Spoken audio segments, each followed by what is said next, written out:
Buenos días, buenas tardes, buenas Bueno, noches a todos, a todes y a todas quienes estén detrás de la pantalla. Mi nombre es Sigampa Francisco Hugo, soy docente en la UTN, Facultad Regional Córdoba, y me desempeño en el Laboratorio de Comunicaciones que depende del Departamento de Ingeniería Electrónica acá en la República Argentina.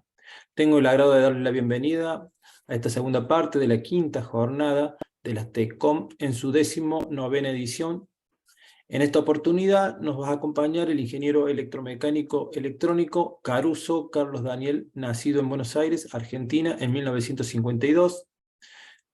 Carlos Daniel, en el sector académico, dictó como profesor adjunto y otras materias como asignaturas como profesor titular, en cursos de especialización en el área espacial, y por nombrar algunas son teoría de señal en el posgrado Aeroespacial y Technology CONAE, Centros Estudios Nacionales Espaciales en Francia entre 1982 y 1983, Ingeniería Espacial 1 y Ingeniería Espacial 2, en el posgrado en Tecnología Satelital en la UTN entre el 2000 y el 2006, Diseño de una misión satelital, el posgrado en Tecnología Satelital en la UTN en el 2000, Telecomando, Telemetría y Control, la maestría de Tecnología Aeroespacial en la UTN entre el 2001 y el 2002, también la materia Planificación y Control de Procesos Espaciales en la maestría en Tecnología Satelital CONAE-UTN Regional Córdoba entre el 2015 y el 2021.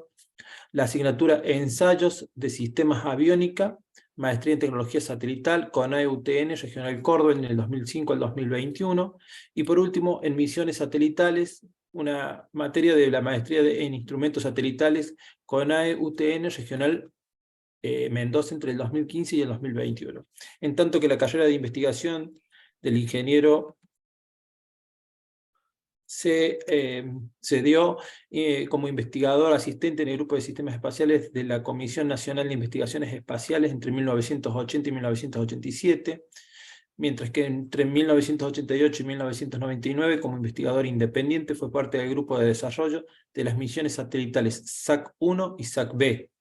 A partir de la creación de la CONAE en 1992 y hasta su retiro en el 2018, participó con diferentes roles en varias misiones satelitales, a saber, como ingeniero del sistema SAC-B, Argentina, Estados Unidos y Brasil, miembro del equipo de trabajo conjunto en satélite argentino-brasileño, Información y Agua, hecho por Argentina y Brasil, conocido como Savia 3, como jefe de proyecto en las misiones César, Argentina-España, SAC-D, Aquarius, Argentina, Estados Unidos, Italia, Francia y Brasil participaron, y por último en Savia Mar.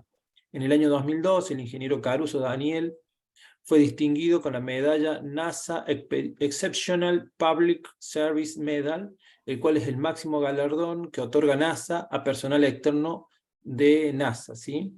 Y por último, en CONAE, en el periodo 2000-2005, participó en el desarrollo de proyectos en el área de acceso al espacio, como responsable e ingeniero de sistemas de cohete Tronador 1 y del desarrollo de una carga útil argentina para el vuelo suborbital utilizando el motor cohete brasileño BS-30.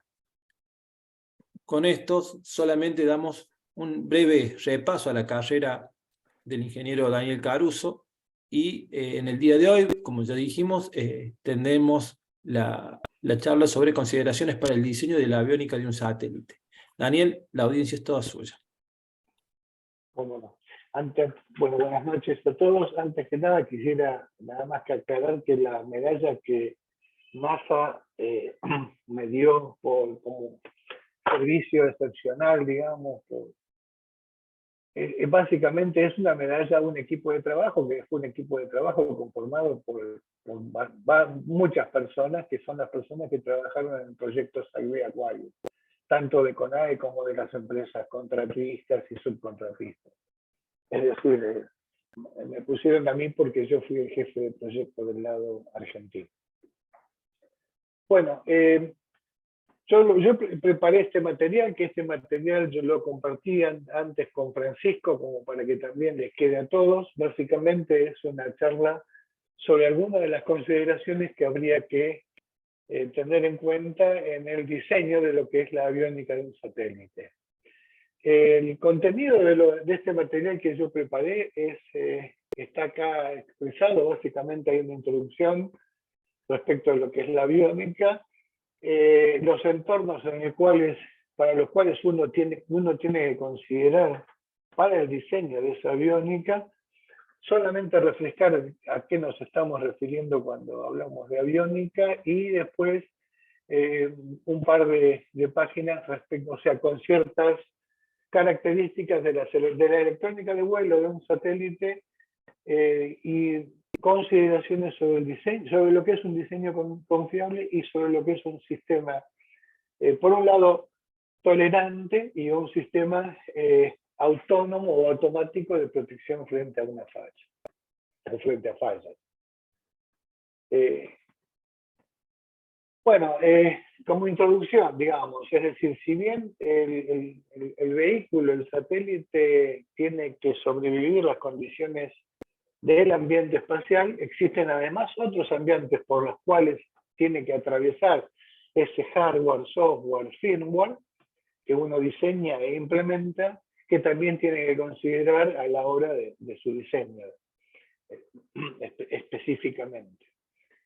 Lo que hace al ambiente espacial se puede resumir ahí en estos 6 bullets que están allí. Básicamente es un alto vacío, o sea, no hay aire, pero no es total.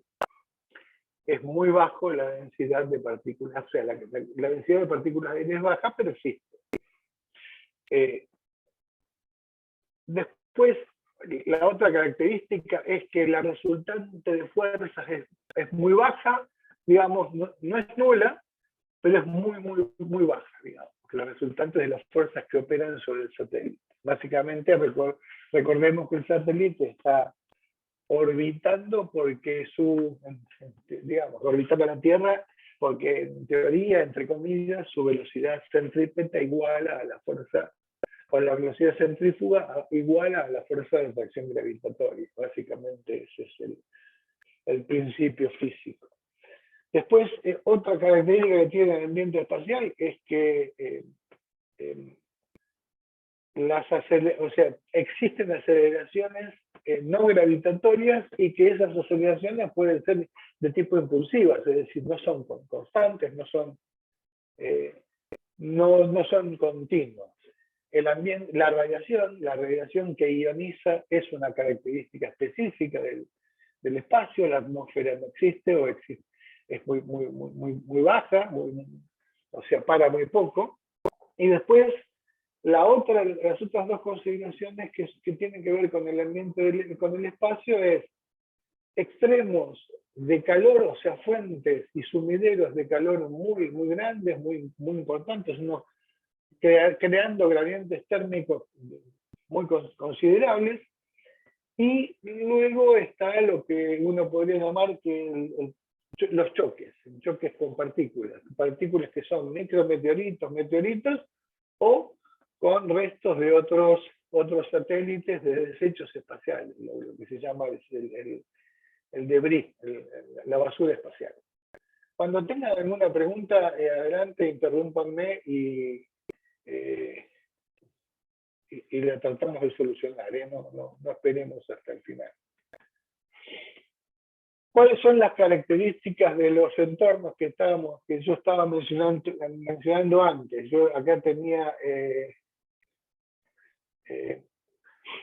les puse algunas características de cada uno de esos entornos. Cuando uno está haciendo ensayos, está fabricando, está integrando, está haciendo el manejo, el handling en tierra de lo que es el satélite a nivel equipo, o a nivel de un módulo integrado, a nivel del satélite integrado.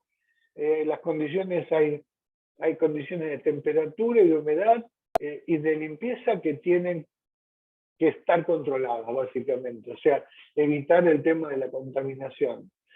A nivel de plásticos, no existe el uso, o sea, no se permiten ni plástico, ni cadmio, ni el zinc, ni el magnesio, por ejemplo, el uso en satélites o en equipos para satélites, porque obviamente en el espacio desgasan, el vacío le provoca desgaste, provoca el crecimiento de de pelitos en el caso, y eso puede provocar cortocircuitos. El desgaste provoca que las partículas se depositen sobre las superficies frías, y las superficies más frías que tiene un satélite son normalmente las ópticas de una cámara o de un sensor, por ejemplo, un sensor estelar. Entonces, es un tema que es un problema. Y las otras condiciones que uno tiene que tener presente a nivel de diseño, que no solamente tiene las excitaciones mecánicas que le va a imponer el lanzador, sino también hay excitaciones mecánicas biotérmicas que le van a imponer también las condiciones de transporte y de movimiento y de manejo, es decir, el izaje, el transporte del satélite o de un equipo desde el lugar donde se integró ese equipo, terminó su proceso a nivel de verificación, llamémosle standalone, hasta la facilidad o el laboratorio donde va a ser integrado a un nivel de escala superior. También le sumé allí, por ejemplo, en el ambiente terrestre, los conectores de cada uno de los equipos, uno no quiere estar exigiéndolos. Entonces, el número de conexiones y desconexiones tiene que ser controlada para no disminuir la vida útil de los pines de esos conectores. Entonces, lo que nosotros hemos usado, se utiliza normalmente, son otros conectores intermedios que se denominan sabers en inglés, que son de seguridad. Es decir, yo tengo un conector de macho de 50 pines de salida de una caja, y lo que tengo ahí, entonces tengo un conector hembra unido a un conector macho de 50 pines, que lo conecto a ese, y entonces yo conecto y desconecto sobre ese otro conector de 50 pines machos, y que no me interesa la vida útil porque lo puedo cambiar, lo puedo reponer. Pero esto lo que significa es que no voy a necesitar lugar, voy a necesitar espacio. Es decir, que si yo no tengo mucho volumen, para el cableado me tiene que permitir el uso de estos conectores de tipo, seguridad o sabers.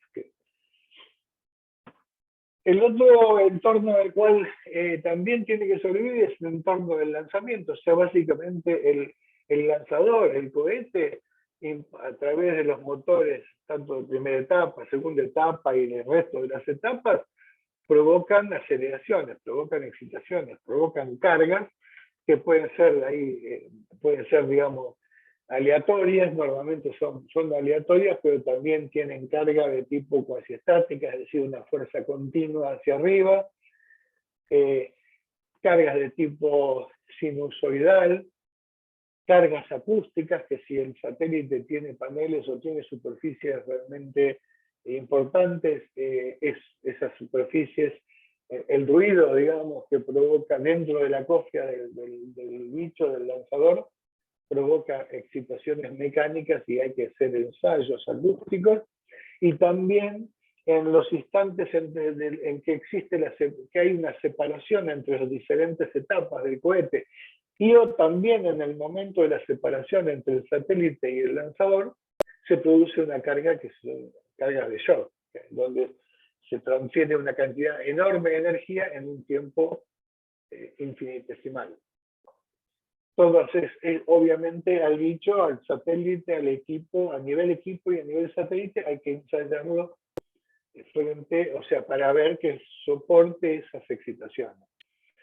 La otra característica que tiene el lanzamiento es que el lanzador, digamos el Falcon 9, el SpaceX, digamos, en 15 minutos, y otro lanzador en 1 hora, en 60 minutos, básicamente llega desde presión ambiente a una presión del orden de 10 a la menos 5, 10 a la menos 6. Por lo tanto, hay una despresurización rápida que uno tiene que considerar. Es decir, que las estructuras, tanto a nivel equipo como a nivel módulo o a nivel satélite, uno va a tener que tener agujeros, cuanto más chicos mejor, pero básicamente uno tiene que prever una cantidad considerable de estos agujeritos como para permitir que esa despresurización ocurra tranquila, no, digamos, fluidamente y no se produzca alguna explosión. Otra consideración que se va a tener que tener en cuenta en el diseño del satélite es la compatibilidad electromagnética, es decir, básicamente las interferencias entre lo que pueda emitir el satélite, si se le permite que esté encendido durante el lanzamiento y que puede interferir a los equipos del lanzador, o también a la inversa, la susceptibilidad de los equipos de satélite respecto a los equipos a la electrónica del lanzador y a los equipos de transmisión del lanzador.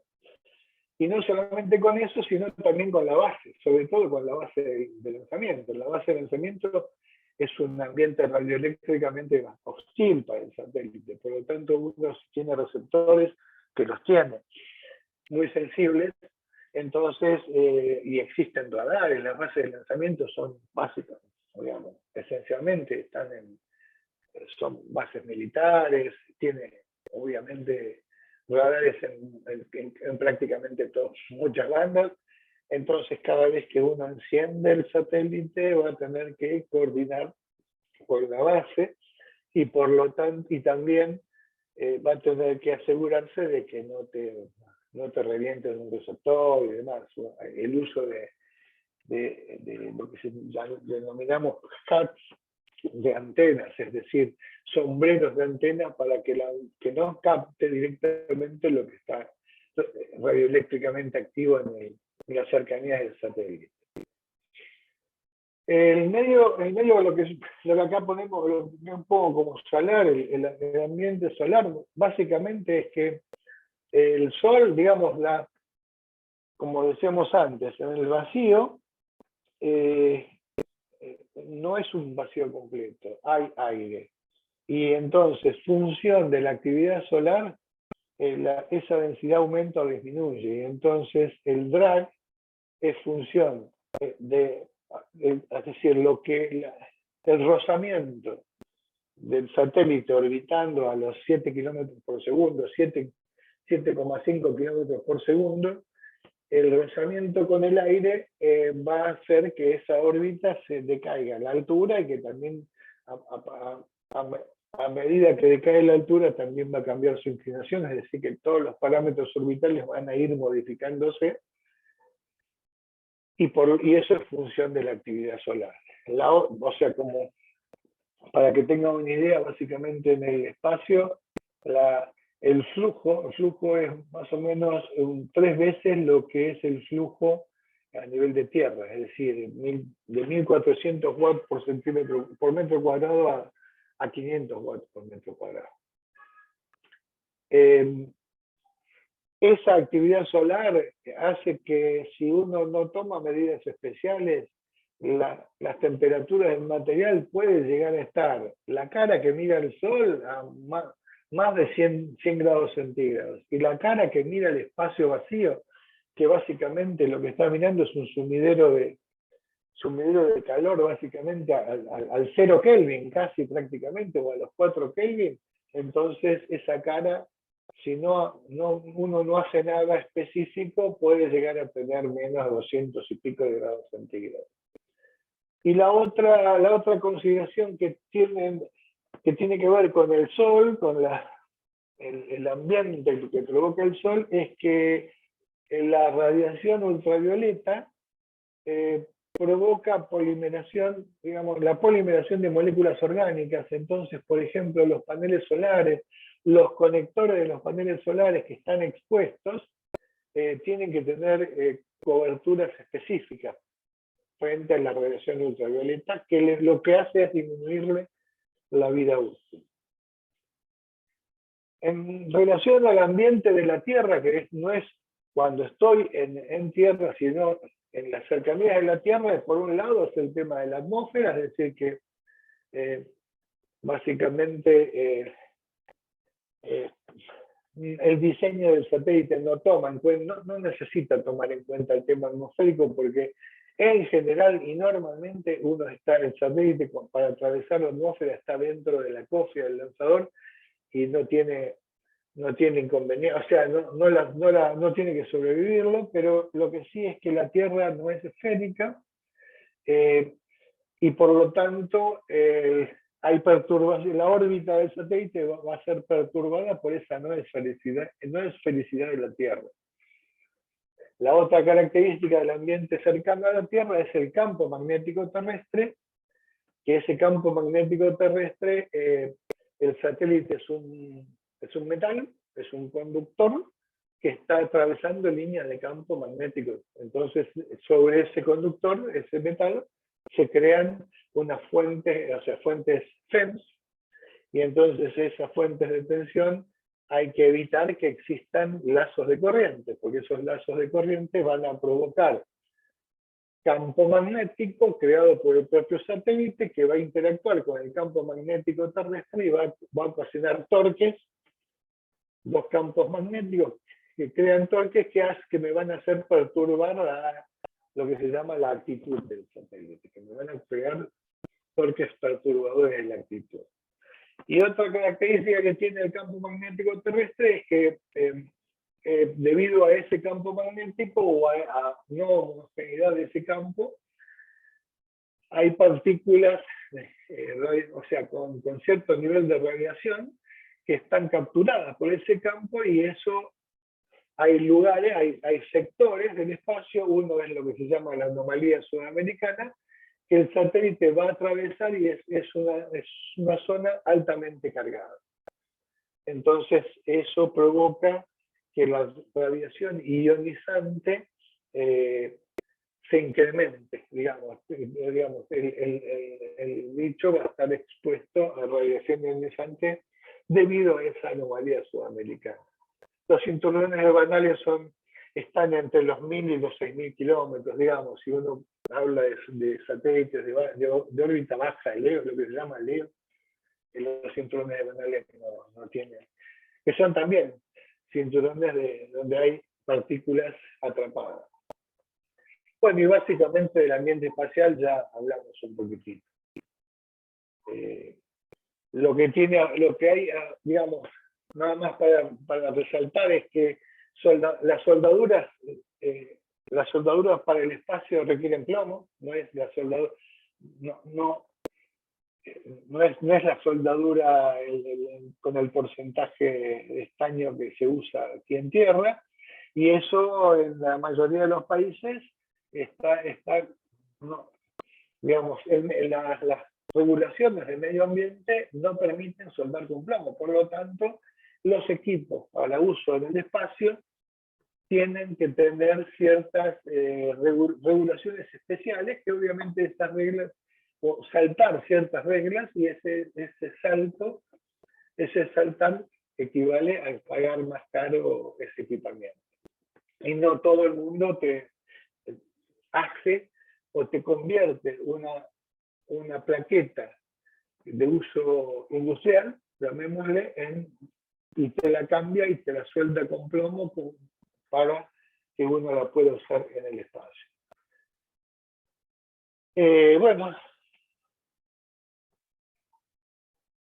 nada más que para recordar, la aviónica básicamente son todos aquellos, cuando uno habla de aviónica, son todos los sistemas o subsistemas o ensambles que permiten, digamos, que permiten las comunicaciones, la navegación, la telemetría, efectuar el control del estado de la nave, de lo que huele.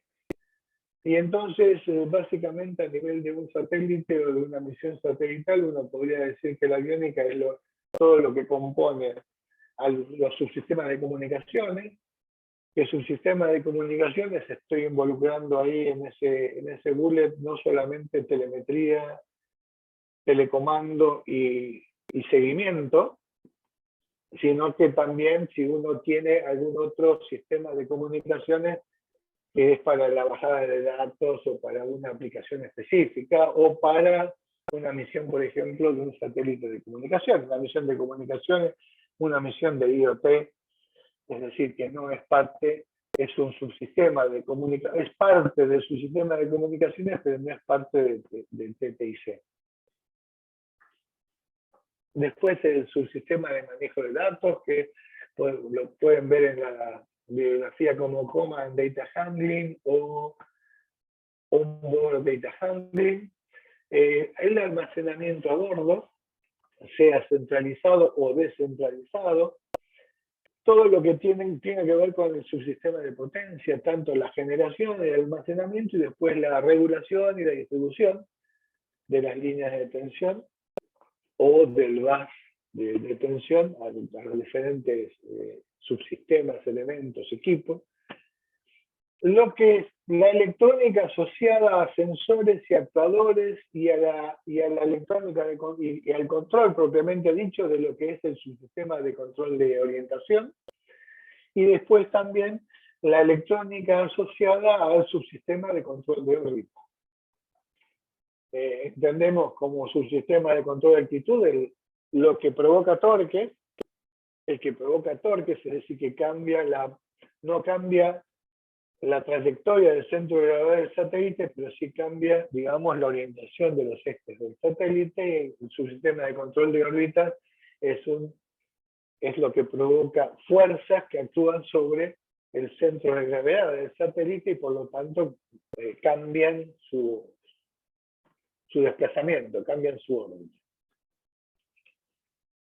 Yo incluí acá dentro del material, digamos, un poco a qué se llama telemetría telemetría tracking and control, digamos, telemetría, telecomando y seguimiento, básicamente. Por un lado, permite los canales de comunicación tierra-espacio, espacio-tierra para comandar, para controlar al satélite y para conocer el estado de salud del satélite. Esa telemetría se llama normalmente, la van a ver como telemetría de housekeeping. Y además que son las que permiten, además de ese receptor y transmisor a bordo, permite que uno desde tierra pueda también efectuar o favorecer, digamos, el seguimiento del satélite y por lo tanto la determinación de órbita. Por eso es el tracking, lo que se llama el tracking de portadora. Básicamente es que yo desde tierra, teniendo una estación en tierra que tiene la capacidad se llama autotrack, es decir, que la antena, una vez que enganchó con el satélite, que engancha la portadora que baja del satélite, después la sigue en forma automática, la sigue por máxima potencia, de mayor nivel, máximo nivel. Los ángulos de azimut y elevación de esa antena me permiten a mí determinar en tierra cómo es esa porción durante la instancia del contacto radioeléctrico, cómo es la órbita de ese satélite. Determinar, digamos, hacer una determinación de órbita no muy precisa, pero sí muy efectiva. Después, la variación de la frecuencia de la portadora, que baja el satélite por efecto Doppler, también me proporciona cierta información respecto a la distancia a la cual se encuentra el satélite. Y después, si tengo bien caracterizado cuál es el retardo que existe entre que yo le envío una señal desde abajo arriba que la recibe, la etapa receptora la recibe y la realimenta y la mete por la etapa transmisora, y yo ese retardo a bordo lo tengo bien caracterizado, si yo envío desde abajo, por ejemplo, un tono, o modulo con un tono, y recibo y demodulo ese mismo tono abajo, el desfasaje, el retardo entre la salida entre la transmisión y la recepción de ese tono, me van a dar una idea de cuál es la distancia al satélite y a qué velocidad se está moviendo ese satélite. Digamos, esas son las características que permitirían si yo tengo una caracterización bien eficiente del retardo de arriba, ¿no? Para hacer esto que se llama mediciones de range and range rate, digamos, se utiliza a bordo lo que se llaman transponders, es decir, que la frecuencia del transmisor y la frecuencia del transmisor del satélite está enganchada al receptor, a lo que se recibe.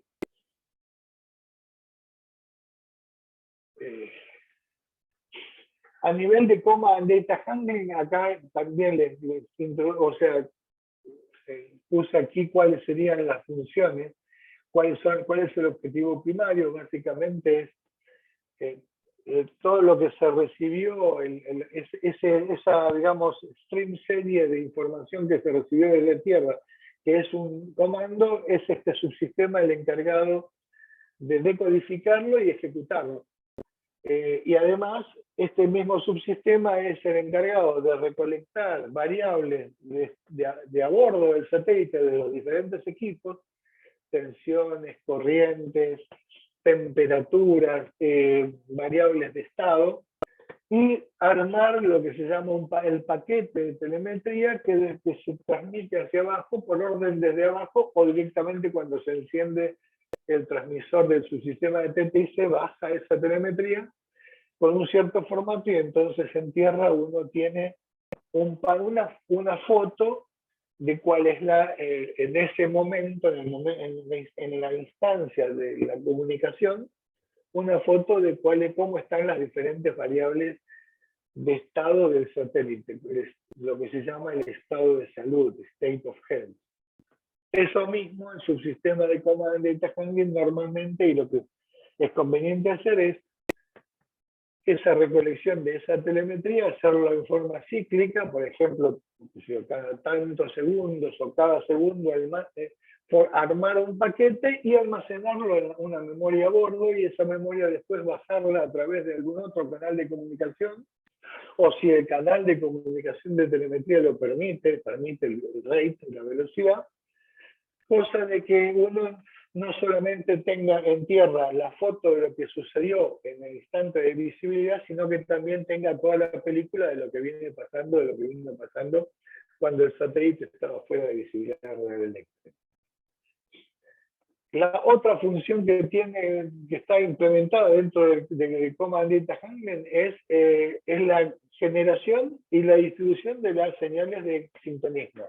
Es decir, si las actividades en un satélite, todas se regulan y se efectúan, y mismo esto de la telemetría, hay que datar. Esta es la corriente en un determinado tiempo, en un determinado momento. Entonces, es Command and Data Handling el que genera algo que se va a llamar clock a bordo, el onboard time, y referido a eso, todas las actividades se relacionan con ese onboard time. Y después tiene que distribuir las señales de sincronismo, llamémosle, como para decir,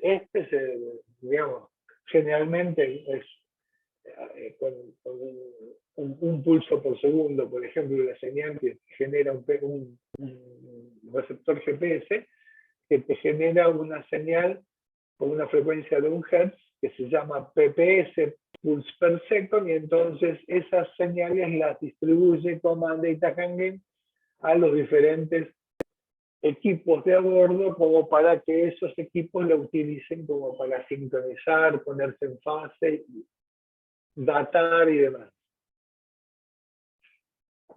Y otras de las actividades que implementa el subsistema de Command and Data Handling normalmente es el darle automatismo, autonomía al equipamiento del satélite. Es decir, básicamente la secuencia de operaciones, la secuencia lógica que ha sido programado en su código, en el software. Y básicamente efectúa, digamos, las tareas de detección de fallas, entre comillas, si es posible detectarlas, que tenga implementadas, y también la actividad de aislación de esas fallas. Aislación significando que no se propague esta falla que no se me propague, que se mantenga ahí. Falló esto, pero que se quede ahí adentro. Y si uno tiene la posibilidad de tener esa función que hacía ese equipo que está fallado, o esa etapa que está fallada, está redundada por otro equipo u otra etapa, entonces el command data handling darle la capacidad como para que haga el switching en forma automática o no, a través de comandos desde tierra, para que la función se siga ejecutando, pero a través de del otro camino, el camino que no tiene falla.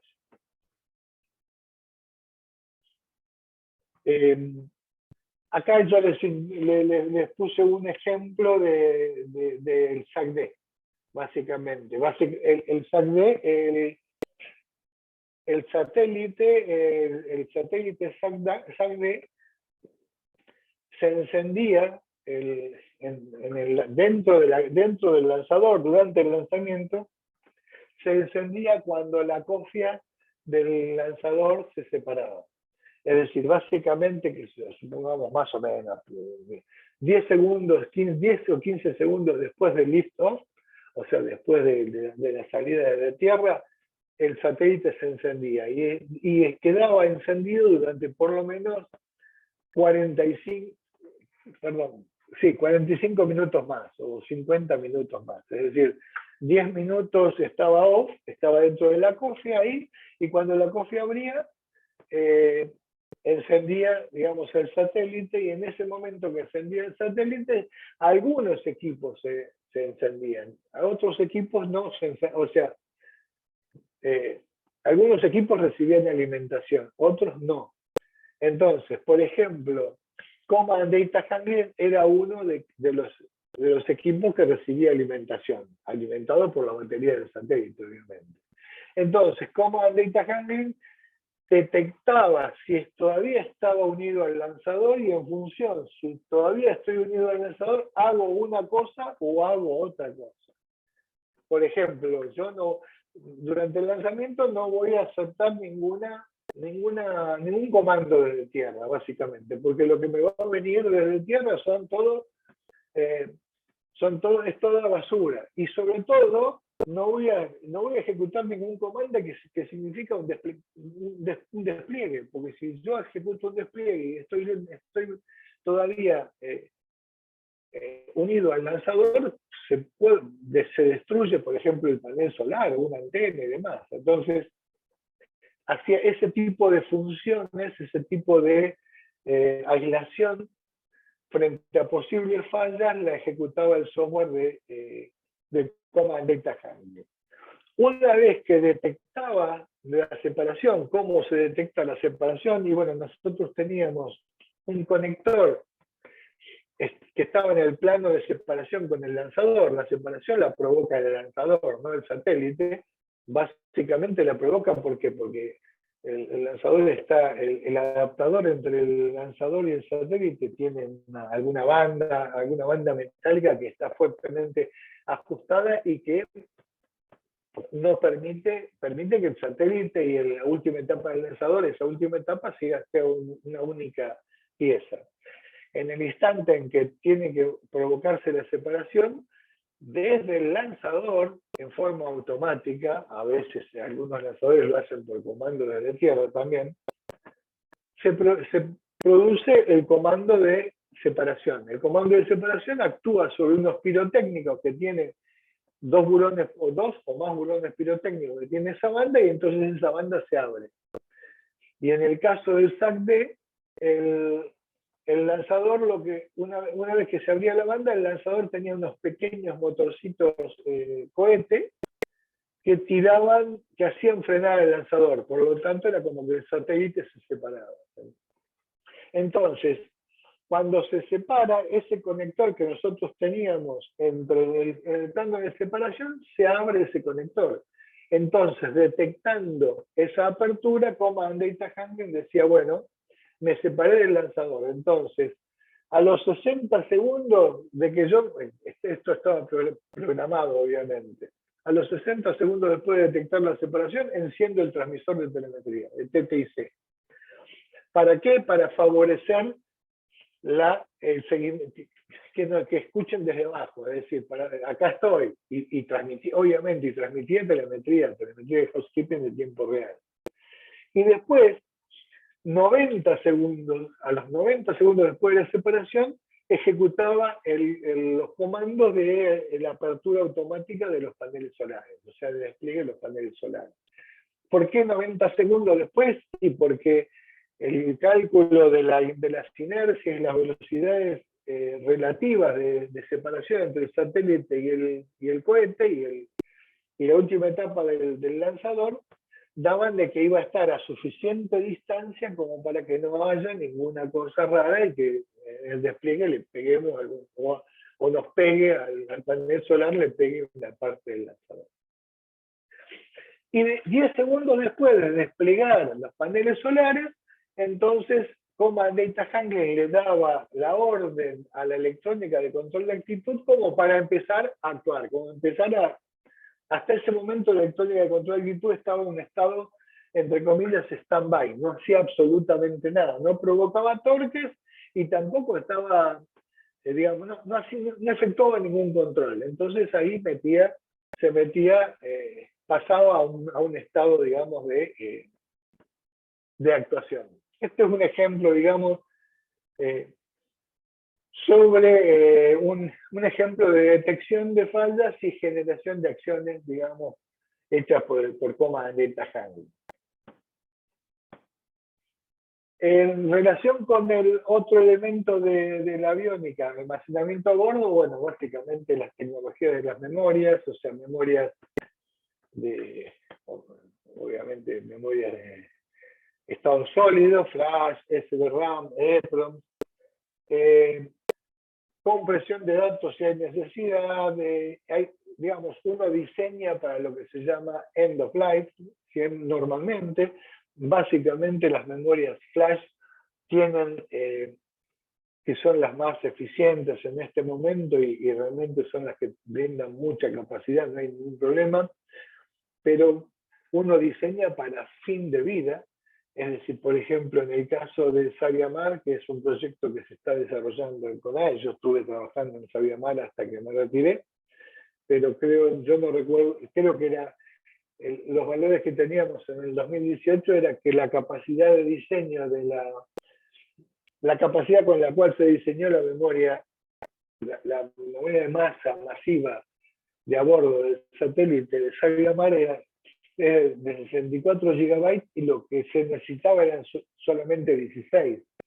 ¿Por qué era eso? Era, por un lado, porque uno necesita márgenes, y por otro lado, para contemplar la degradación, la falla de páginas de memoria debido al aging, debido esto tenía que durar, tenía que seguir, tiene que seguir satisfaciendo los requerimientos de la misión durante los 5 años de vida útil del satélite, 5 años de vida del satélite en órbita. Y otra característica de la memoria, básicamente, obviamente, es implementar, digamos, códigos de detección y corrección de errores, ¿cierto? Sobre su sistema de generación de potencia, yo les incluí esta página. Díganme si esto les interesa o no, o si les es muy básico, digamos, lo pasamos, pero denme algún feedback. ¿Se entiende lo que digo por las dudas? Yo, perfecto, ¿eh? Sí, Para sí, mí. re bien.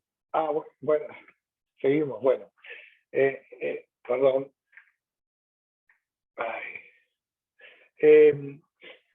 Entonces, básicamente a nivel de potencia tenemos por un lado lo que es la generación. La generación de energía es a través de, uno puede, a nivel, por ejemplo, en un vehículo avanzador, en algo que tenga que vivir muy poco tiempo y uno puede, obviamente la generación de energía va a ser de tipo química, es decir, a través de una batería o celdas de combustible, porque tiene una vida útil de muy corto plazo, digamos, no necesita más que un día, 2 días o algo así, no más de eso.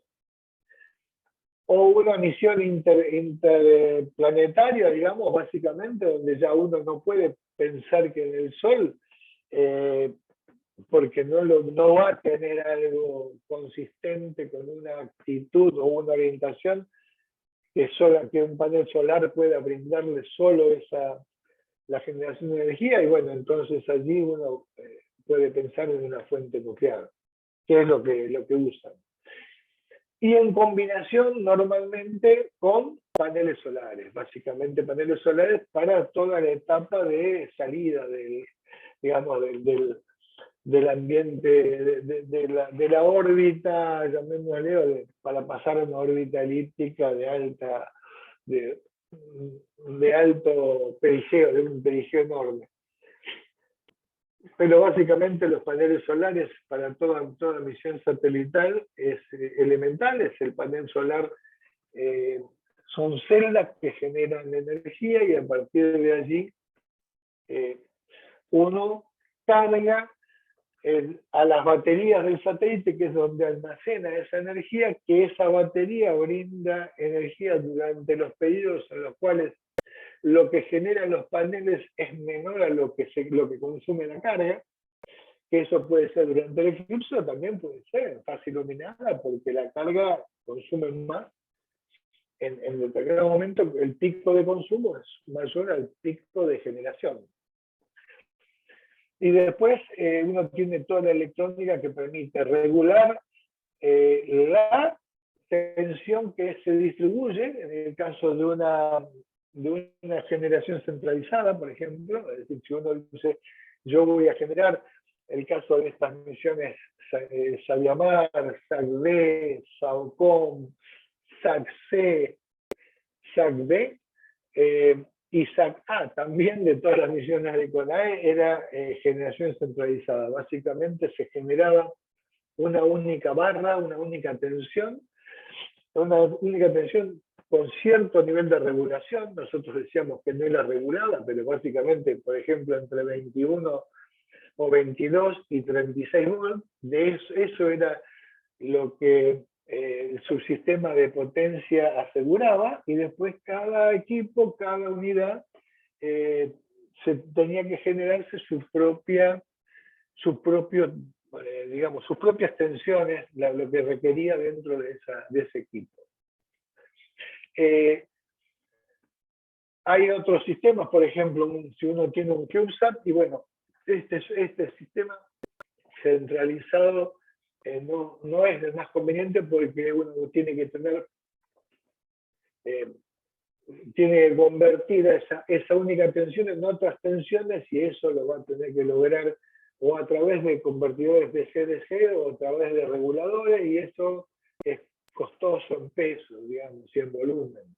Entonces, normalmente, directamente en estos bichos tan chiquititos, se generan directamente, se generan las tensiones que se necesitan, básicamente. Y la carga útil, bueno, arreglate con lo que tenés, y después a partir de ahí eso lo hará la carga útil. Y básicamente el sistema de regulación, además de regular esas tensiones que entrega, obviamente las distribuye, ¿no? Esa distribución, digamos, básicamente, digamos, lo hace tratando de que un cortocircuito de alguna línea que distribuye no provoque que otro equipo se quede sin esa tensión. Por ejemplo, si yo estoy entregando 12 volts al equipo A y también tengo que entregar 12 volts al equipo B, la línea que va al equipo A tiene una protección, y que si esa protección puede saltar porque el equipo A se pone en corto o por algún problema, pero eso no me provoca que el equipo B se quede sin esos 12 volts. Es decir, básicamente distribuye y tiene que tener la capacidad de conmutar.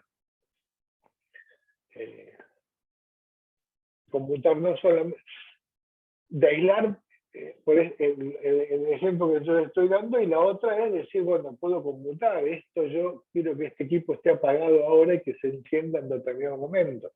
Por ejemplo, el transmisor de telemetría, del satélite, y normalmente en muy pocas ocasiones o misiones uno lo va a querer tener encendido continuamente. ¿Por qué? Porque consume, y por otro lado, porque la Unión Internacional de Telecomunicaciones te va a estar comiendo la cabeza, diciendo que estás interfiriendo en todo el mundo, entonces vas a tener que hacer negociación con un montón de gente. Entonces, normalmente el receptor de telemetría, el receptor de telecomando lo vas a tener continuamente alimentado, porque lo que es tener alimentado, que todo comando que te llegue lo puedas recibir, demodular y entregárselo a Command and Data Handling, que también está alimentado y que lo pueda decodificar y ejecutar, pero el transmisor de telemetría lo vas a encender, o ya sea cuando por tiempo, o sea, automáticamente a bordo, o por un telecomando desde tierra que lo diga encender el transmisor ahora.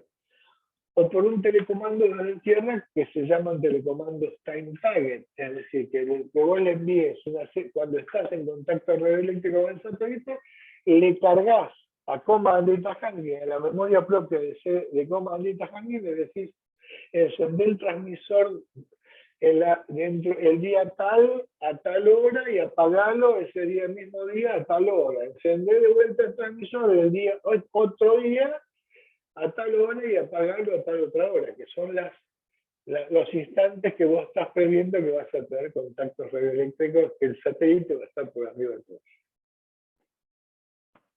A eso se refiere conmutación de carga.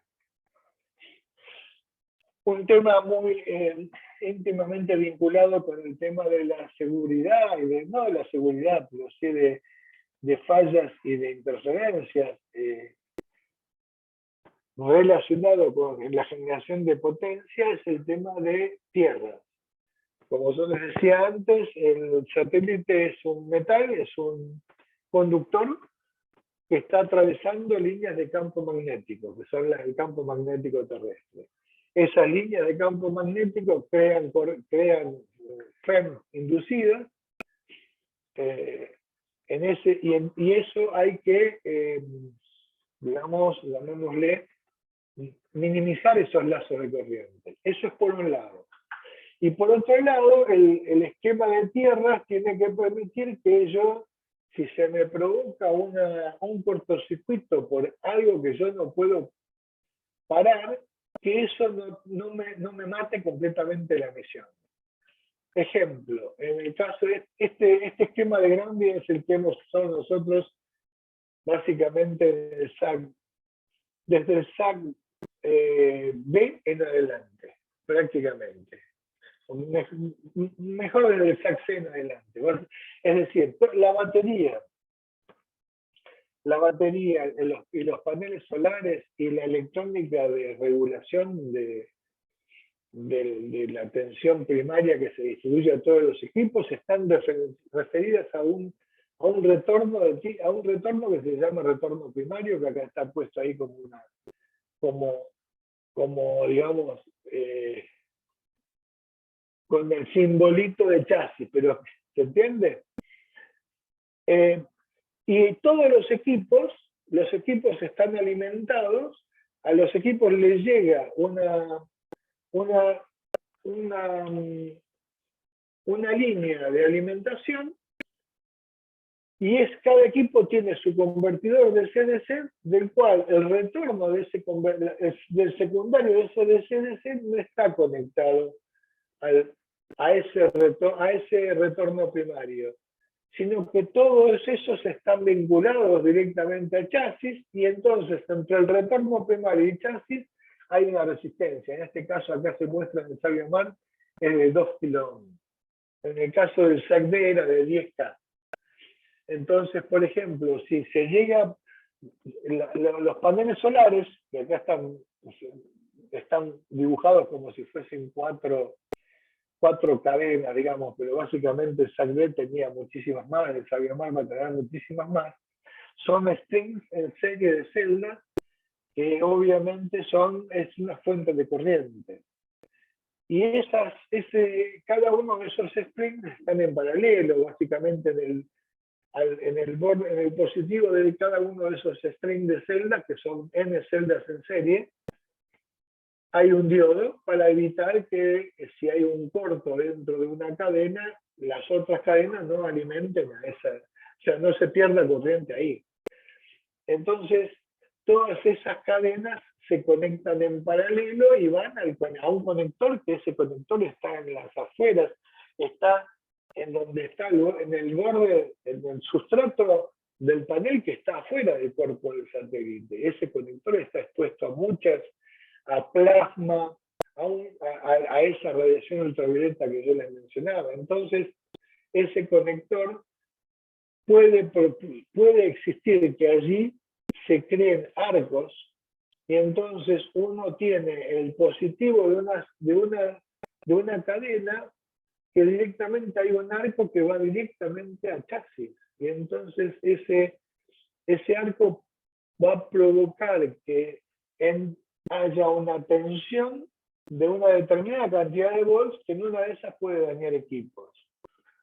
Básicamente, esto es el contexto. Hubo misiones de NASA, de ESA, que se perdieron por este tipo de fallos.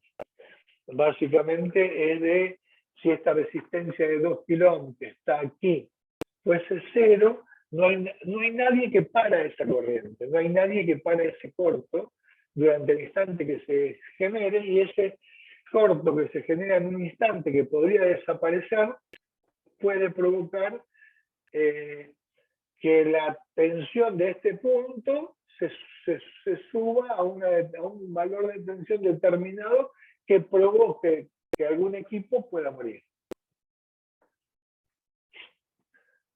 Algunas palabras sobre lo que es el control de actitud. Básicamente es el control de orientación, es decir, el esquema del mecanismo de control es que uno tiene una orientación requerida para los 3 ejes. De esa orientación requerida, normalmente lo que tiene son torques que son perturbadores de esa actitud. Entonces, en la sumatoria de ese... este es, digamos, el resultado entre la actitud que yo quiero y la actitud que tengo, que es la que determinan los sensores de actitud, provoca que la electrónica de control genere torques de corrección a través de los diferentes actuadores, y esos torques de corrección van a hacer que los sensores de actitud, digamos, me digan, bueno, ahora esta es la orientación, y ese es el lazo de control que tenemos, que tiene, digamos, control de actitud. Básicamente los actuadores son las bobinas magnéticas, o sea, las bobinas que pueden ser con núcleo de aire o magnetorquers. Digamos, nosotros hemos usado en SAC-C, SAC-B, SAOCOM y en Saviamar bobinas con núcleo de ferrite, pero si uno lo ve en QSAP hay bobinas con núcleo de aire también, y se venden panelitos, módulos de paneles solares que tienen ya la bobina integrada al mismo sustrato del panel. Las ruedas de inercia, ruedas de reacción, y también uno podría crear torques con las toberas, porque las toberas, si la tobera no está dirigida donde está el centro de gravedad del satélite, crea un torque. Y con respecto a los sensores, uno puede tener sensores por un lado, el sol, utilizar el sol como fuente para saber dónde está uno. Normalmente nosotros utilizamos lo que llamamos sensores solares gruesos, hemos utilizado, que básicamente es una celda solar fabricada en la CONEA, ahí en Constituyentes, en la Comisión de Energía Atómica, que es esa celda solar, si uno la pone en cortocircuito de esa celda solar, la corriente de cortocircuito de la celda varía muy poco con la temperatura, por lo tanto, cuando uno la ve variar es función del coseno, o sea, varía en función del coseno con respecto al ángulo con el cual incide el sol, y entonces si uno necesita una precisión de 3, 4 grados, con varios sensores solares gruesos es suficiente. Por ejemplo, en lo que hace a los ejes que miden el Sol, o al eje que mide el Sol. También hay sensores de horizontes, nosotros utilizamos magnetómetros también, magnetómetros 3 ejes con los cuales medimos el campo magnético terrestre. Entonces uno puede usar el campo, sabe cómo es el campo magnético terrestre, cuál es la dirección, y entonces se orienta respecto de eso. Y después, bueno, giróscopos y sensores estelares también, Star Tracker.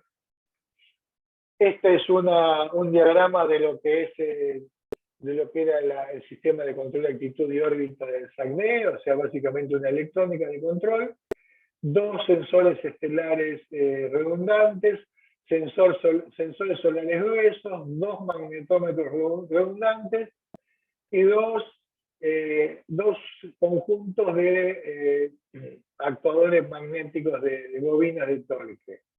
4 ruedas de reacción, o sea, 4 ruedas montadas en forma piramidal, y después tenía, digamos, esta misma electrónica, tenía a través de actuadores controlados sobre 4, o sea, 2 conjuntos de 4 toberas cada una. Y también teníamos 2 giróscopos redundantes que también necesitábamos para el control de actitud.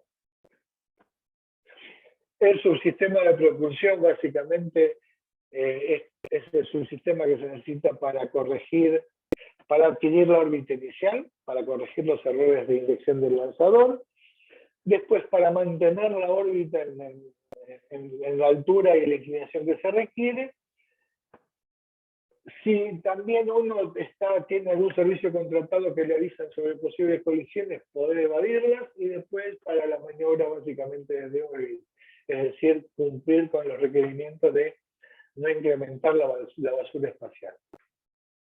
Este es el esquema que teníamos en el SACD, que vamos a tener en el Sabiamar y que tiene también el SAOCOM, es decir, es un tanque que tiene una membrana, que una parte del tanque está presurizado, que es, usamos un gas presurizante nitrógeno, y después llenamos ese tanque con el resto con hidracina, con monopropelente.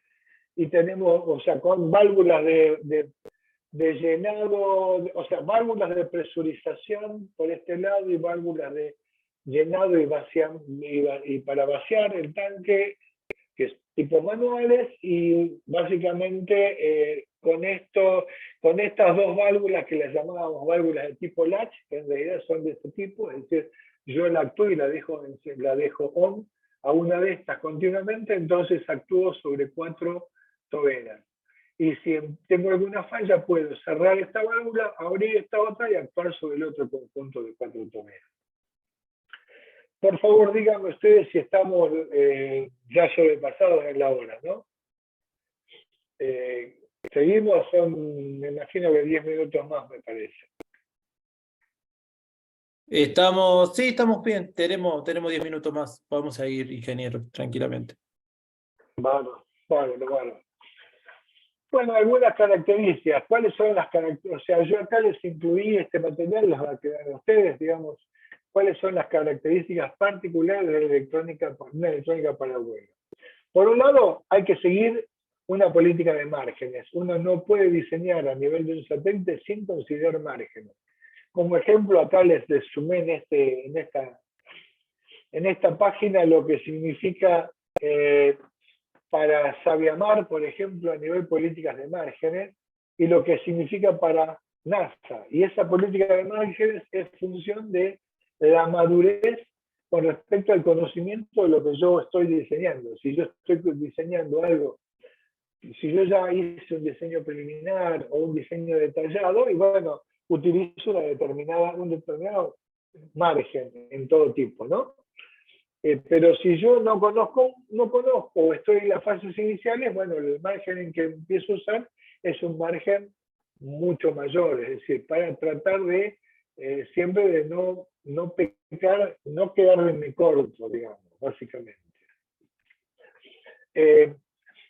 el otro tema es el tema de la calidad de las partes. La calidad de las partes, si uno va a buscar partes EE, o sea, partes electrónicas, electromecánicas, para uso espacial, y bueno, es específica y es costosa. Ojo con eso, y entonces no hay de todo, se vuelven obsoletas, entonces uno tiene que tener mucho cuidado con eso, básicamente. Hay que diseñar minimizando lo que se llama la dimensión, el peso y el consumo.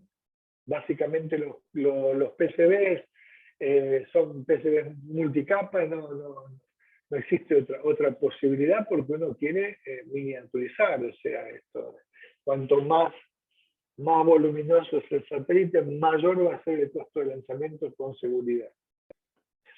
El otro tema que incluye el tema de partes es el vacío. Básicamente los encapsulados plásticos están eliminados porque el plástico desgasa. Las soldaduras, como decía antes, tienen que ser con plomo. Evitar la formación de whiskers. Esos whiskers son pelitos que se forman normalmente en los conectores y entonces entre dos pines de un conector se puede producir un corto. La disipación no hay viento, no hay aire, entonces la disipación es solo por conducción.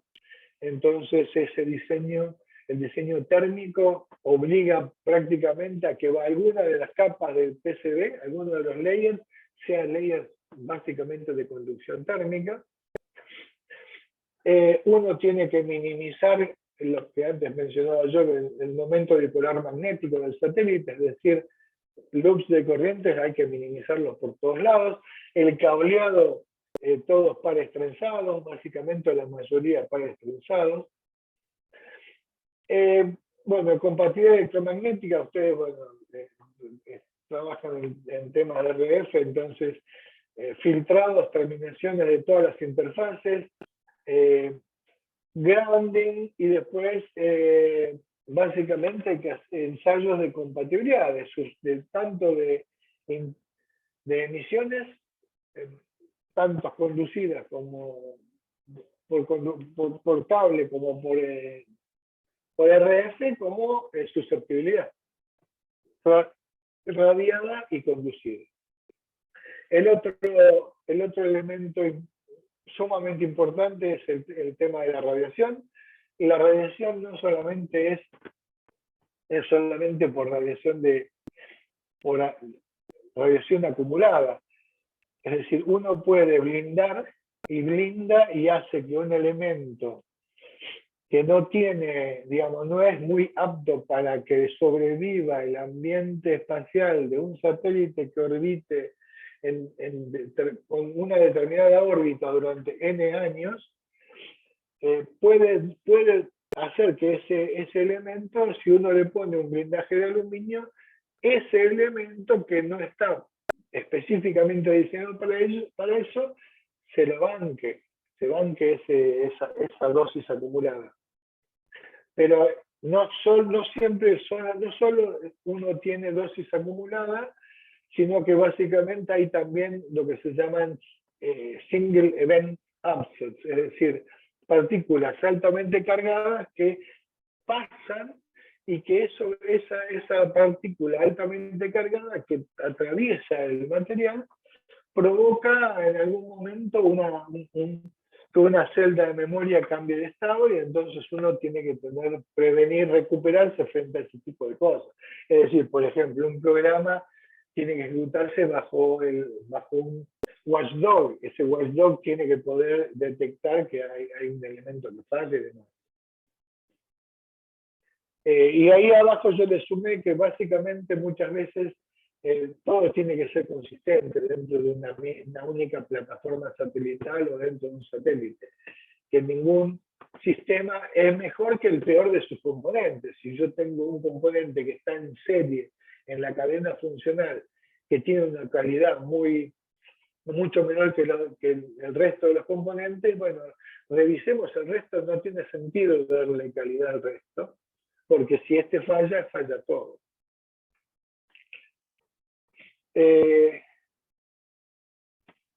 Básicamente, muchos, esto yo se los incluí acá esta página porque muchas veces se habla de que uno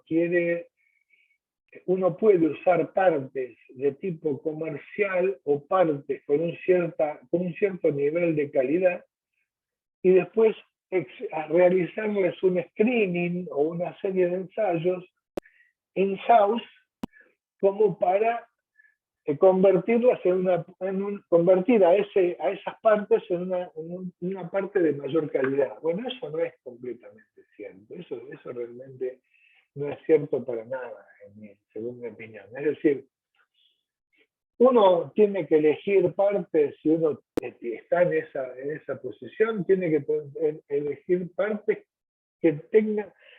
a las cuales uno le tenga confianza, es decir, que ya las usó o que hayan sido utilizadas en otras misiones o sea, partes que tienen historia, heritage. Ese es un tema muy específico. Si la función que se quiere implementar uno no puede encontrar algo que tenga herencia, bueno, entonces uno dice, bueno, la calidad de esta función va a ser mucho menor que la de otras, y bueno, trataremos de hacer lo mejor posible, pero no va a lograr que esa parte que uno finalmente va a adquirir con un nivel de calidad B o C, la pueda llevar a la. No, para nada, ni tampoco la va a llevar a un nivel superior, siempre se va a quedar ahí. Además, el tema de screening, el screening, la calificación de partes se hace por lotes, por lo tanto uno tiene que comprar un lote, es cosas costosas. El otro es siempre existe, el otro punto a tener en cuenta es ese compromiso costo-calidad. Normalmente uno tiene un presupuesto y con ese presupuesto tiene que manejarse, entonces va a hacer lo mejor posible. Y el último es esa sigla que decía, bueno, el tema de la dimensión, el peso y el consumo.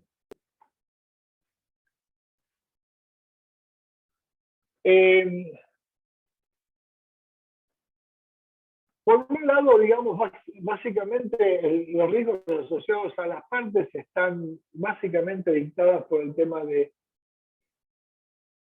hay que tener mucha información, hay que generar una base de datos, la base de datos uno la tiene que tener abierta y accesible, es decir, ustedes tendrían que poder acceder a la base de datos de CONAE o de las empresas que trabajan en el ambiente espacial o de NASA o de la ESA. No siempre se da eso.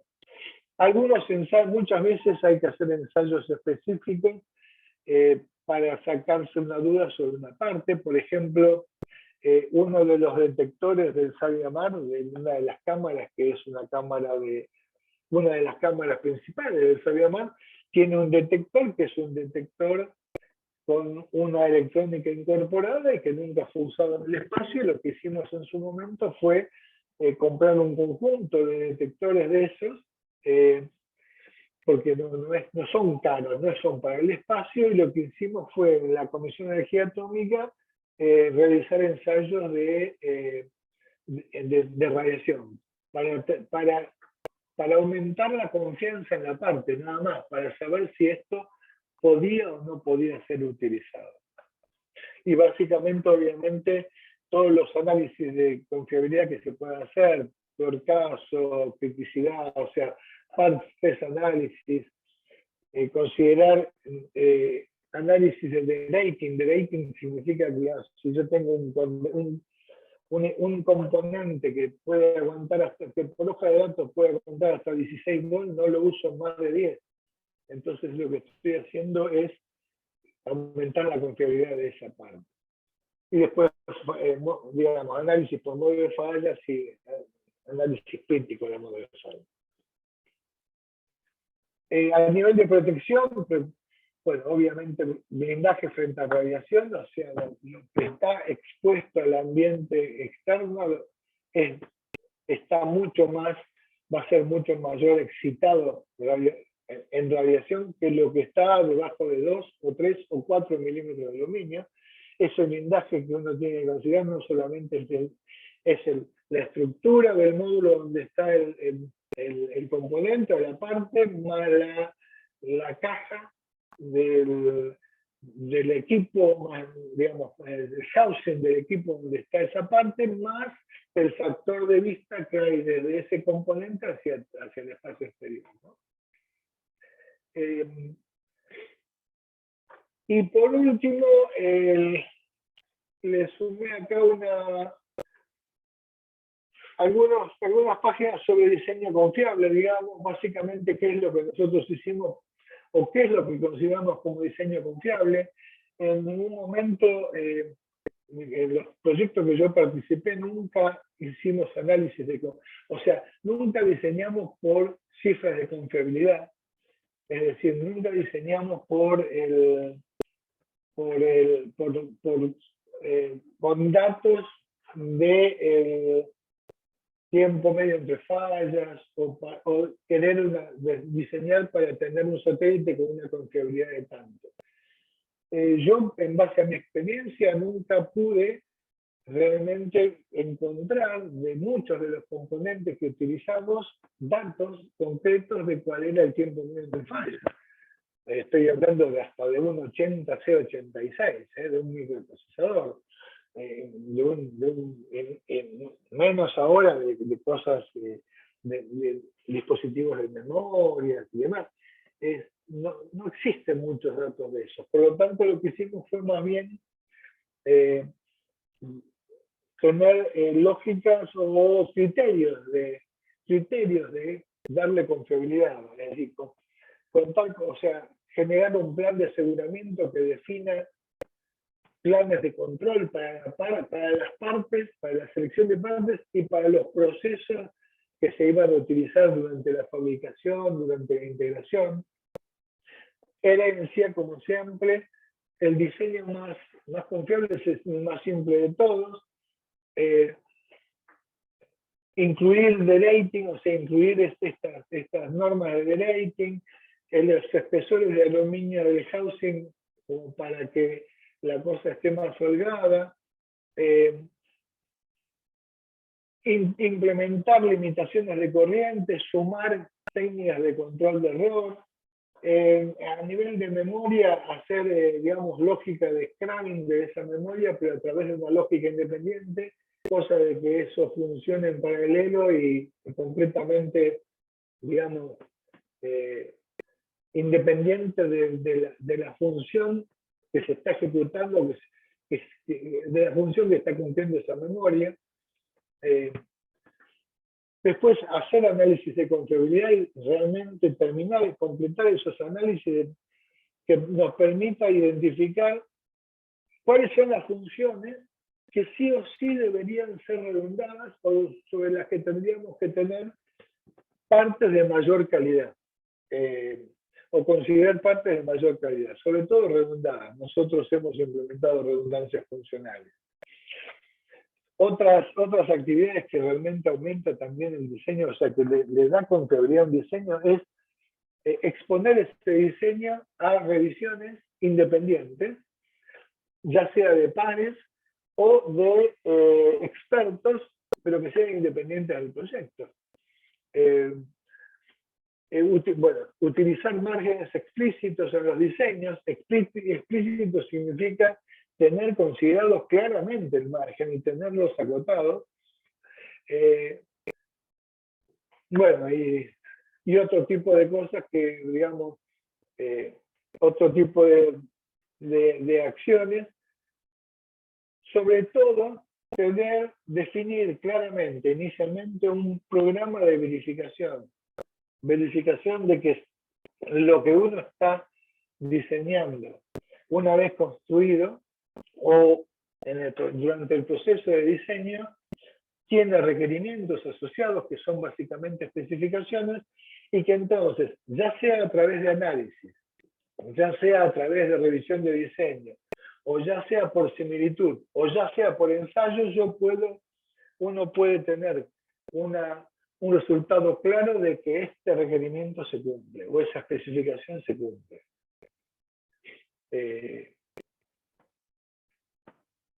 Y bueno, y la última página de lo que quería exponerles era básicamente el tema este de qué significa un sistema tolerante y cuál es la diferencia entre un sistema tolerante a fallas y un sistema automático de protección frente a fallas.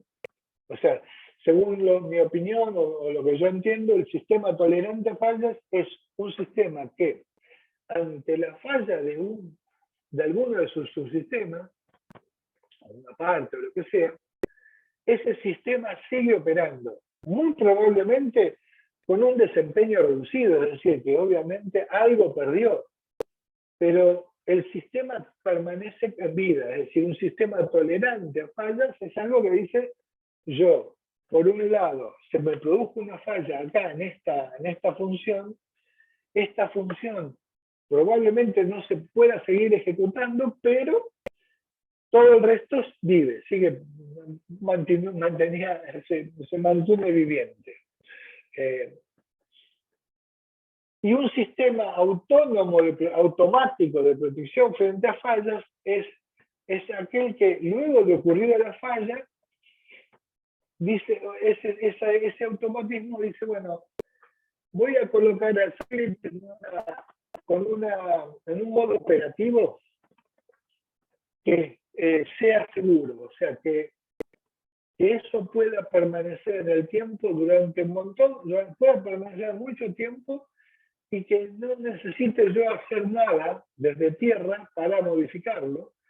Generalmente ese sistema seguro es un sistema que está vinculado a una orientación del satélite, que se apagan, por ejemplo, todo lo que no sea esencial para la supervivencia del satélite se pone off, y se da al satélite de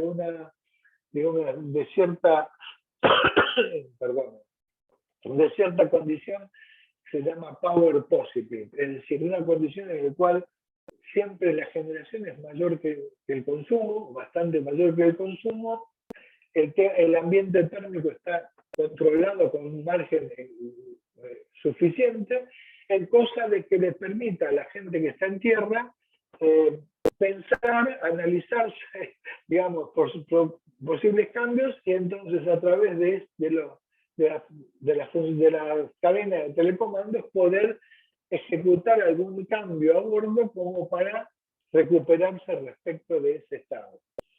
Pero básicamente es que el sistema automáticamente, digamos, se autolimite y se autoproteja. Este esquema es el que hemos nosotros utilizado tanto en SACSE como en SACDE, en SAOCOM y en Saviamar. Y las operaciones desde tierra, lo que se hace a nivel de operación, entre comillas, ¿no es cierto? Pero básicamente es monitorear que los automatismos a bordo están funcionando correctamente. Es decir, obviamente el ser humano interviene en caso de que uno vea que el automatismo a bordo no funcionó tal cual como uno quería, como uno lo había predicho. Bueno, disculpen la hora, pero me parece que me pasé del tiempo, ¿no?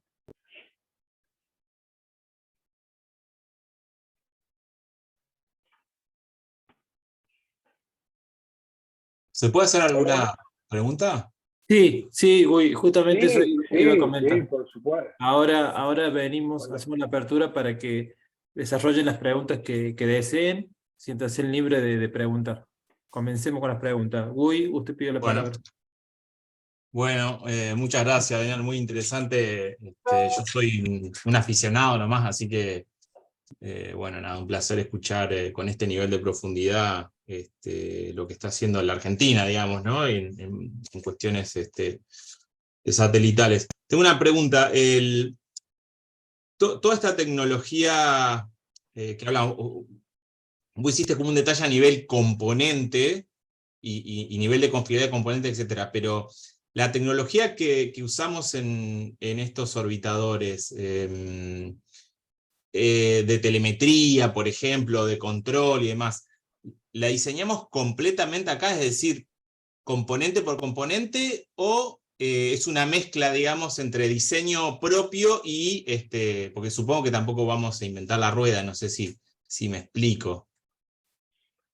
Sí, sí, no, mira, diseño, nosotros básicamente todo lo que es electrónica, desde la época del SAC-B, desde 1980 y pico, entre CONAE e INVAP, todo lo que es, los diseños son propios, son nuestros, a nivel electrónica. A nivel RF, siempre hemos adquirido equipamiento de RF Claro. porque dentro del país no había desarrollos consistentes con lo que requería una misión, un satélite, una misión satelital. Entonces, por ejemplo, paneles solares, los paneles solares del SAC-B fueron paneles italianos, que no los compramos, los italianos querían probar tecnología de arseniuro de galio y querían tener una misión satelital y querían tener cierto heritage de vuelo de sus paneles solares. O sea, en ese momento se llamaba, era la Fiat en el espacio, FIAR se llamaba, FIAR, italiana, y los tanos vinieron y dijeron, bueno, hicimos un convenio y nos dieron los paneles solares, la tarola, hablando mal y pronto. Claro.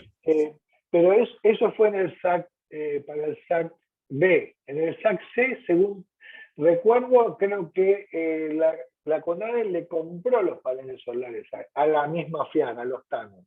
Pero para el SAC-B y para SAOCOM, los paneles solares fueron paneles hechos en CONEA. CONEA compraba las celdas, obviamente nadie las fabricaba, las celdas de arseniuro de galio junto con los vidrios y demás, pero la CENEA integró el panel solar sobre un sustrato diseñado y fabricado, en el caso del SAC-B y del SAOCOM, en INVAP. En el caso del SAC-BMAR, no sé, no me acuerdo en este momento. Creo que es lo mismo, pero ¿se entiende? Es decir, básicamente los diseños son criollos, no hay cosas raras. Las cosas que, thrusters, o sea, toberas, no, acá no había, o por lo menos Claro. yo me acuerdo, no había. Así que tanques de combustible con la tecnología que se necesita tampoco, entonces lo comprábamos. Y la Después hidracina y los vestimos. combustibles también. La hidracina también se compraba, la hidracina. Ajá. Ahora se fabrica por el tema del tronador 1 y demás, pero yo por lo menos no sé si hay algún ensayo de vida de esa hidracina. Nosotros, la hidracina que comprábamos, aparte no es muy costoso, pero además la tienes que cargar en la base de lanzamiento. Entonces, sí, digamos, no creo que se justifique, digamos, por los 15, 20 litros, 50 litros de hidracina que vas a usar, digamos, desarrollar toda la tecnología para eso. Claro, está clarísimo. Es Además otra se carga una vez cosa, que está, entiendo que una vez que se sube al lanzador, digamos, ¿no? También, o sea que es prácticamente antes, en el... justo es una de las últimas cosas que hacer, sí, porque la hidracina es cancerígena, explosiva, tiene todas las cosas. Sí, Entonces vos no querés estar lejos de todo eso, digamos, durante todo qué sé yo. En el caso, te digo, de lo que conozco claramente del SAC-D, fue todo lo que fue el proceso de integración y ensayos y toda la campaña de lanzamiento con el tanque vacío. Y el tanque se cargó una mañana antes de poner el satélite adentro de un tacho y llevar ese tacho desde donde estábamos, desde el edificio donde estábamos, al pad de lanzamiento, ese tacho, subirlo allá arriba de donde estaba la última etapa del Delta, que era el lanzador. Se abrió ese tacho, el satélite se metió dentro de se integró mecánicamente y eléctricamente al lanzador, y después lo único que hicimos nosotros fue alguna verificación de que el satélite funcionaba, todo a distancia, obviamente, todo de lejos, llamémosle entre comillas, para no lanzar no lanzar una piedra, ¿se entiende? Es decir, que la cosa Correcto, estaba funcionando y nada más. clarísimo. Pero era un par de días antes del lanzamiento, se llenó de combustible.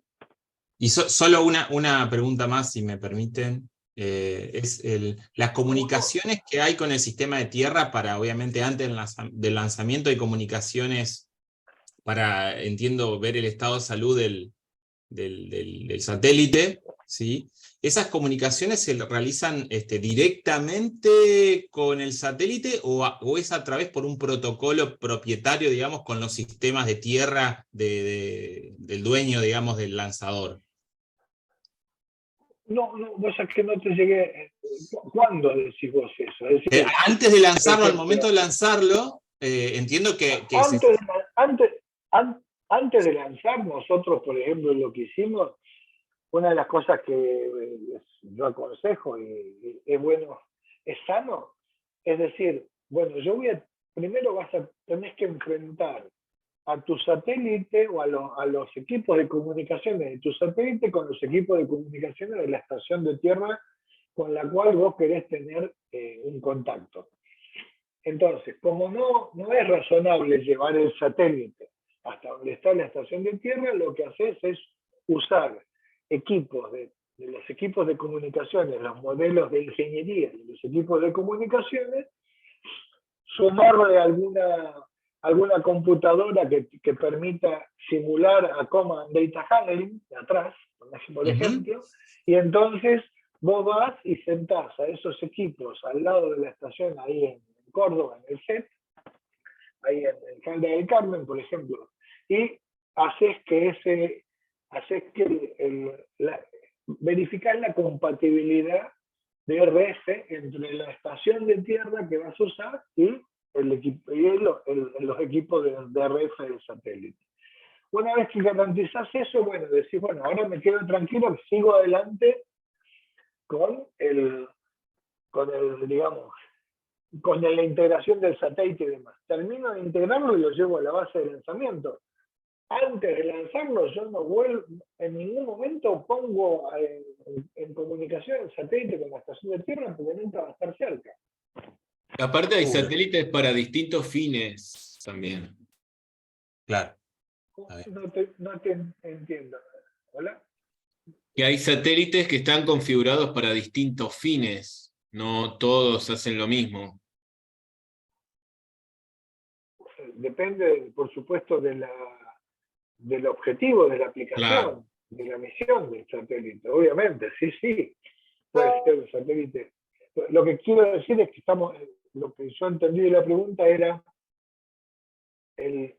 la comunicación satélite-estación de tierra. Eso no es algo que se haga en forma en directo y no se sigue ningún protocolo de la base de lanzamiento ni nada. Claro, no. A ver, la pregunta venía muchas veces antes del lanzamiento se hace como un chequeo, por supuesto, del estado de salud del lanzador en sí, pero a veces del satélite, como si el satélite estuviese en condiciones o preparado. Entonces yo supongo que hay como una especie de comunicación con el satélite para ver, como último chequeo antes de lanzarlo, para ver el estado de salud, si está en condiciones y demás, ¿no? Entonces pensé que había como una especie de comunicación. Ya No, una vez lanzado, por supuesto, ya. Claro, Sí, perdón. Eso se hace, en realidad lo que uno hace es equipamiento representativo de la estación de tierra. Uno lo lleva y es parte de lo que se llama el Ground Support Equipment del satélite, el GSE. Entonces, cuando vos tenés el satélite en el laboratorio, vos no irradiás, sino que lo haces a través de cable y a través de estos sombreros de antena. Pero vos te comunicás, le mandás comandos y recibís telemetría del satélite a través de este equipamiento de redes. Vos estás ejercitando siempre eso. En la base de lanzamiento lo podés ejercitar, pero no cuando el satélite está dentro de la cofia del lanzador. Ahí ya no te permiten. Ellos mismos no te van a permitir. porque además vos no podés poner un hat a una antena. Sí vas a poder enviar comandos y recibir telemetría a través de cable, por el conector umbilical. Si es que ya diseñaste y viste todo eso. Claro, es eso. Es decir, perfecto. Hay una comunicación a esa través cosa del... sí, sí, Okay. sí, por supuesto. Perfecto. Muchas gracias. Pero no es al revés, ¿eh? Bueno, no, por favor.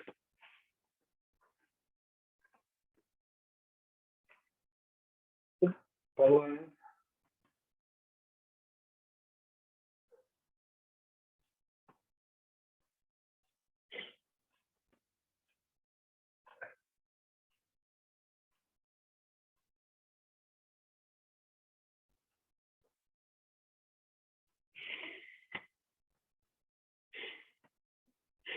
Bueno, si no tienen más preguntas, entonces...